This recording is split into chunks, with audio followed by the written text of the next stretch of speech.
Congressman Patrick McHenry, Republican from North Carolina. Congressman, you've been at the hearing. Thank you so much for being with us. I do not know if you heard the news while you were in the hearing. We just got a remarkably good piece of news on Ebola here in the United States from the National Institutes of Health that nurse Nina Pham has now been declared Ebola-free and she's being discharged.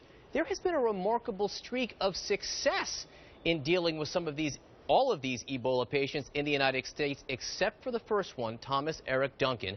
Does this rate of success to you indicate that the United States has turned a corner and is now treating this in a satisfactory way? Well, in terms of getting sick patients here in the United States and taking care of them, we have the best healthcare system in the world for all of its faults and failures, and so our success rate has been very good. You're exactly right about that.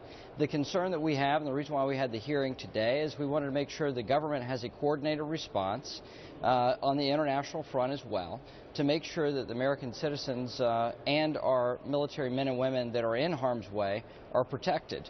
The hearing today did not tell me that the government's doing a good job of coordinating that response. Though, if we do take care of these patients, we will get a good result from it. That is clear. But it's the policies and procedures that we want to make sure are in place to make sure that our Department of Defense personnel, the men and women in our healthcare front lines of our healthcare delivery system are protected, and we didn't get good answers today, unfortunately.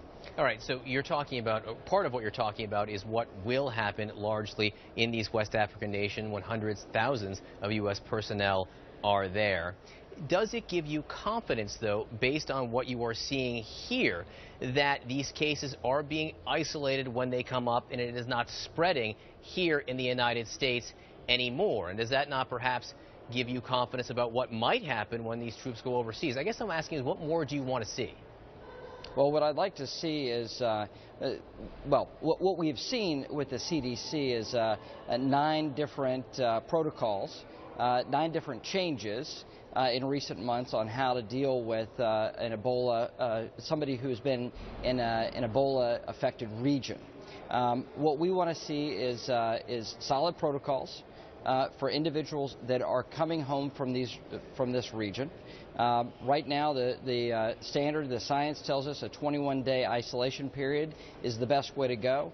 Our government has said a 10-day isolation period is what they want to see. The doctor we saw yesterday came up with signs of Ebola on the 11th day. So what I'd like to see is the government actually move forward with sound science, have the protocols in place to make sure that those that could potentially be exposed to Ebola are separated from the population so this doesn't spread, so we don't have any more patients. That's what I'd like to see. There does seem to be some discussion of creating a protocol for people returning to the United States where they might self-quarantine or at least restrict their movements for a set period of time. It shouldn't be a self-quarantine. This should be a mandate. Yes, I think there shouldn't be sort of self-reporting of this. I think we need to have solid policies and procedures so the American public have confidence in their government and confidence that we're not going to expose people needlessly to what is an absolutely horrifying disease.